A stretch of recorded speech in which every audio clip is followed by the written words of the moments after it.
Hallo, ons gaan nou aan met Engels eerste addisionele taal vir graad 9 en ons kyk na die diary entry. So dis van die skryfwerk en dis nie net vir graad 9 nie, dis maar vir enige iemand.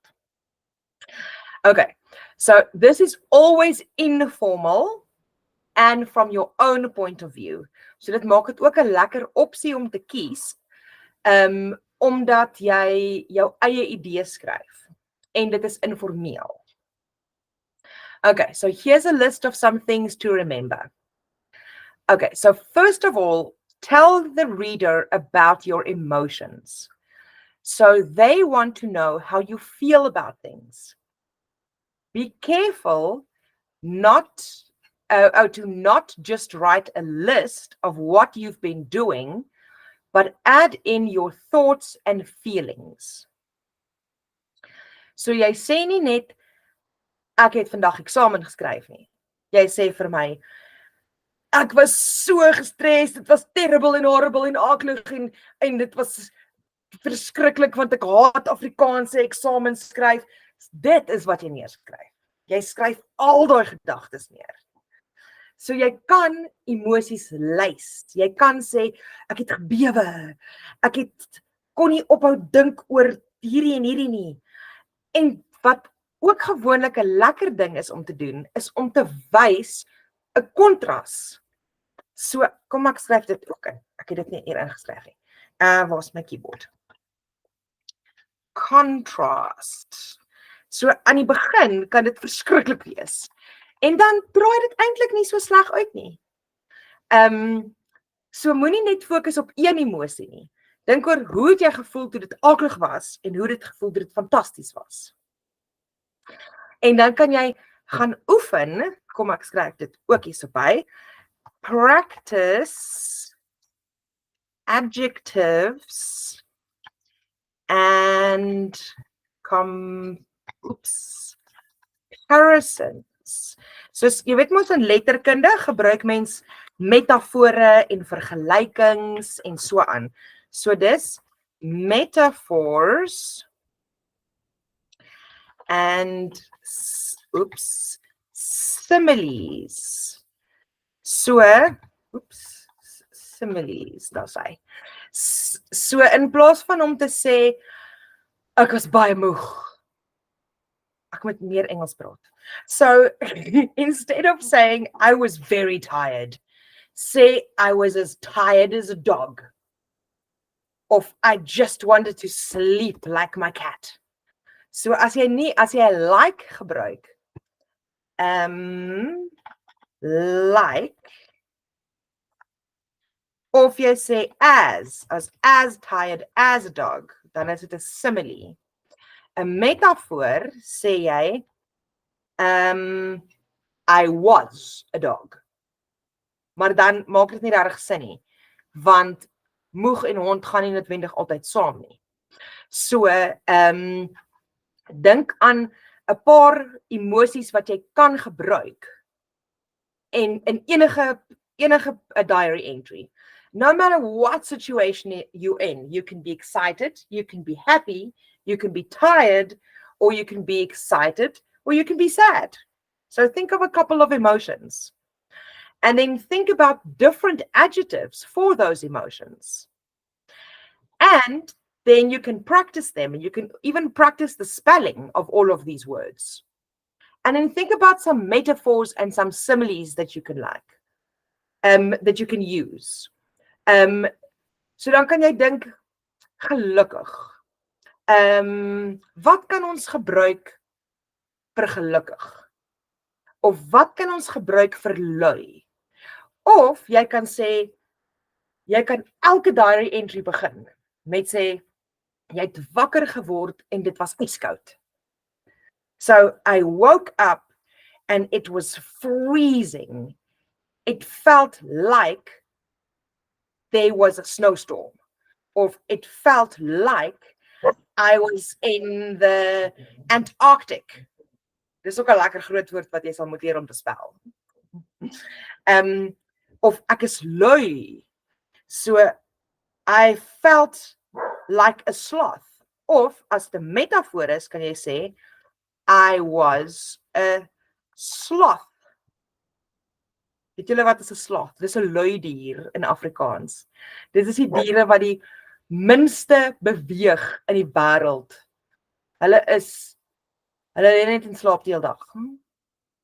So gaan oefen 'n paar daarvan wat jy kan oor en oor en oor gebruik. Okay, then the other thing is use questions and exclamations. So instead of just saying I was so stressed. Vra vir jou diary. Behandel jou diary asof dit 'n persoon is met wie jy praat. Dan sê jy, diary, have you ever been so tired that you wanted to fall asleep in the exam? En dan kan jy self sê, of course you haven't.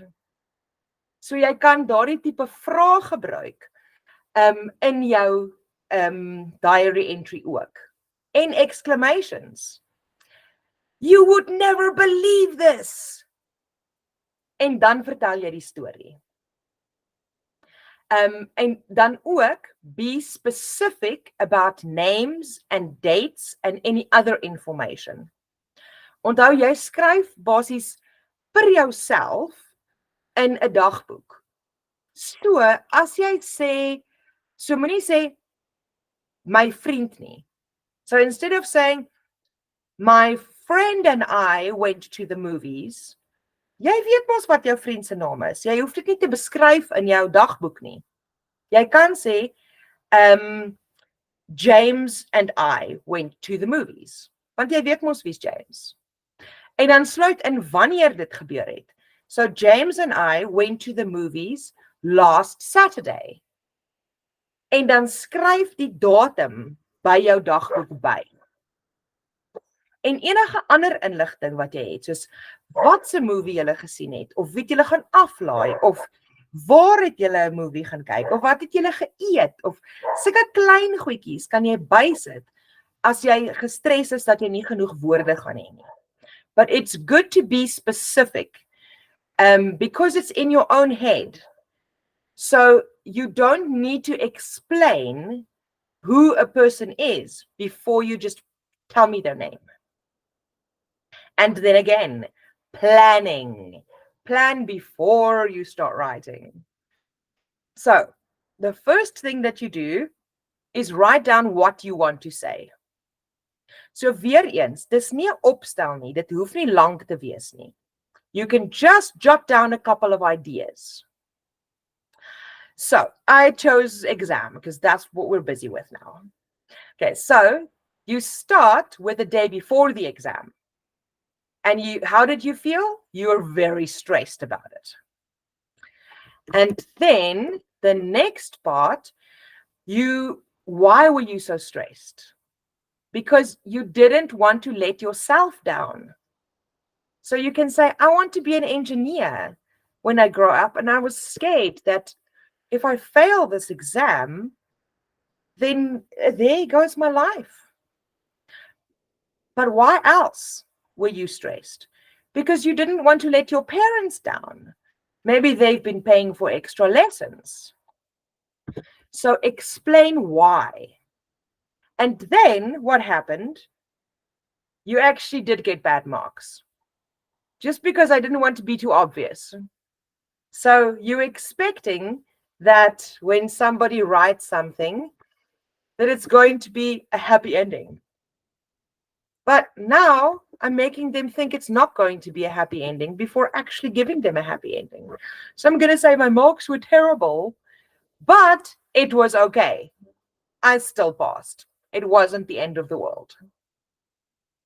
Okay, en as jy klaar jou gedagtes neergeskryf het, nou kan jy begin om jou dagboek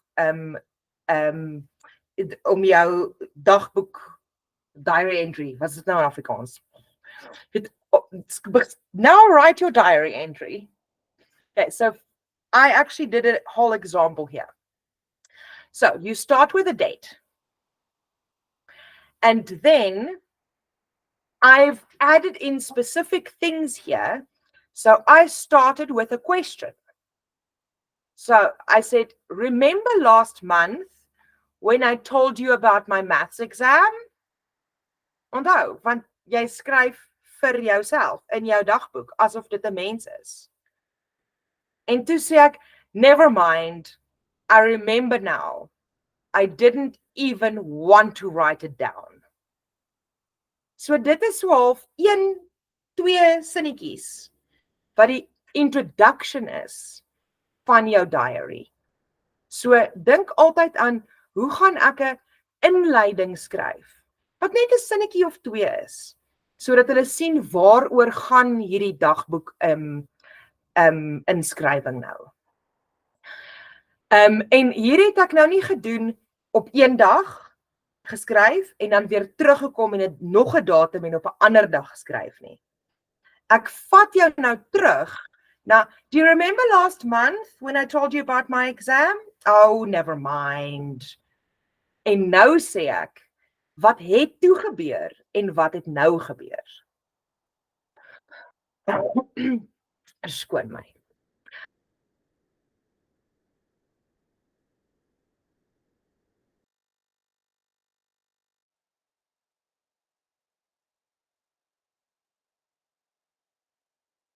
Mom even got me a tutor to help with studying. She was really nice and I think it helped a bit. But those fractions are just a nightmare. I don't want to let them down. Okay, so wat ek nou hier geskryf het, dit was nou die deel van, ek het nou gesê ek was gestres en nou het ek hier gegaan na my ouers toe. Maar ek gaan nou na hierdie stukkie kyk en dit verbeter sodat jy kan sien hoe ek dit doen.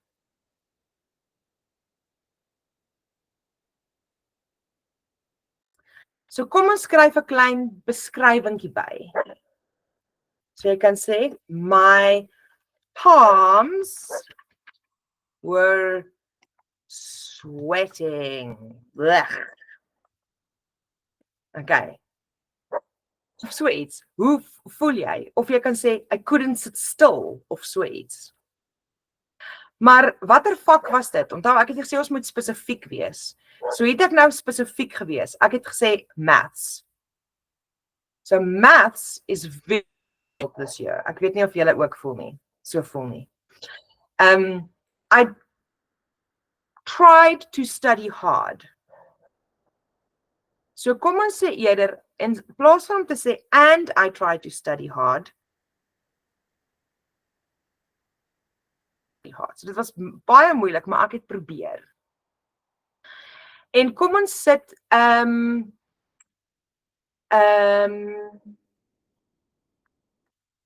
hierso, I tried to study hard to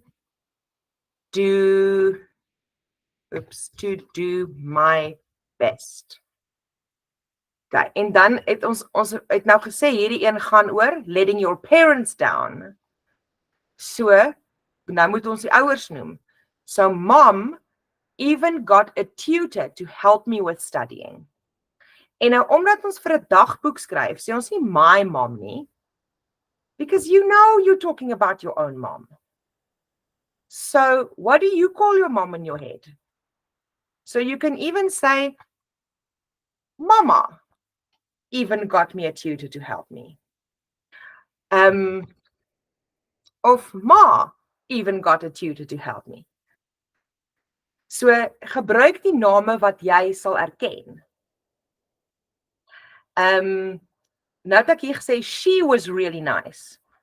Maar nou dink jy, ek praat van my ma, want ek het die ma genoem, en nou sê ek she.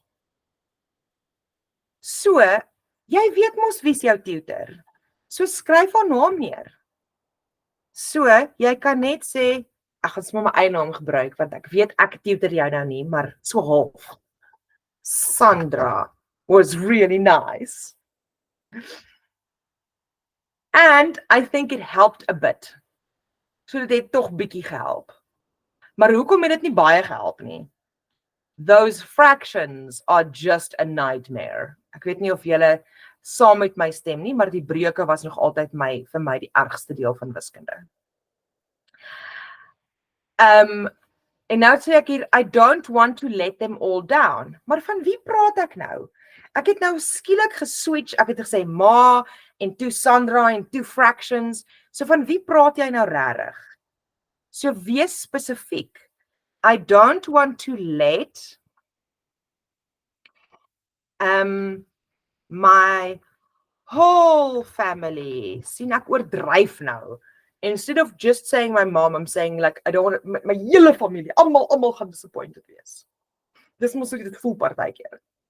So, I don't want to let my whole family and Sandra down. Okay, so probeer dan meer spesifiek wees. En nou sê ek, it's not just them. I always dreamt of being an engineer when I grow up. And you need maths for that. So jy het actually wiskunde nodig. So how can I see a future for myself if I fail this exam? En dit is 'n vraag, so vraagteken. En nou sê hy vir jou diary, anyway, that was what I was thinking before the exam. En nou kom ons terug na vandag toe. Want hier het ons mos in die verlede ingegaan, last month, en nou kom ons terug na vandag. Today, I got my report, and it all turned out great. Maar nou het ek gesê, it turned out great. En nou gaan ek sê, I failed the maths exam. Dan is jy so, huh? How's that great? Maar, en dit is die tipe goed waarvan onderwysers hou. You use that contrast between something great and something bad. And then you randomly put it next to each other that for a second there they go, wait, what? Oh, now I see. Okay, so I failed my exam. But my term marks were good enough to put me through. And my mom wasn't even angry. She laughed at me. Sien jy, exclamations, exclamations. Sy het vir my gelag. That's unexpected. So use unexpected. En nou sê ek vir my diary, can you believe?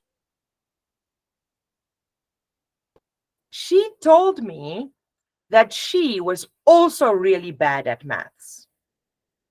But there's always different options available, and it's never the end of the world. She actually